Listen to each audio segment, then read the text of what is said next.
కళలు ప్రజలను చైతన్యపరుస్తాయని తెలంగాణ శాసనమండలి చైర్మన్ గుత్తా సుఖేందర్ రెడ్డి తెలిపారు. దేశ స్వాతంత్ర ఉద్యమంతో పాటు తెలంగాణ సాయుధ పోరాటం, తెలంగాణ రాష్ట్ర సాధన ఉద్యమంలో పాటలు, నాటకాలు ప్రధాన పాత్ర పోషించాయని ఆయన వివరించారు.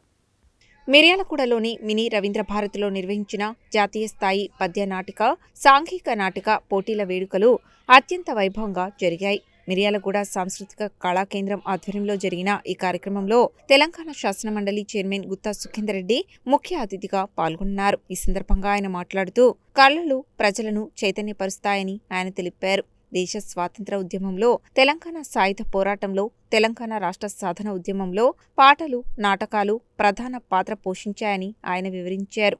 అంతరించిపోతున్న పద్య నాటక కళను కాపాడుకోవాల్సిన బాధ్యత అందరిపై ఉందని, ఇటువంటి పోటీలు యువతకు మన సంస్కృతిని పరిచయం చేస్తాయని ఆయన పేర్కొన్నారు. కళాకారులు సమాజానికి దిశానిర్దేశం చేసేవారని, వారిని గౌరవించుకోవడం మన కర్తవ్యమని కొనియాడారు. జాతీయ స్థాయిలో ఇటువంటి ప్రతిష్టాత్మక పోటీలను నిర్వహించి మిర్యాలగూడను సాంస్కృతిక కేంద్రంగా తీర్చిదిద్దిన నిర్వాహకులను ఆయన అభినందించారు. పురాణ గాథలను ప్రతిబింబించే పద్య నాటకాలు, ప్రస్తుత సమాజంలోని రుగ్మతలపై ఎక్కుపెట్టిన సాంఘిక నాటకాలు ప్రేక్షకులను విశేషంగా ఆకట్టుకున్నాయని ఆయన చెప్పారు.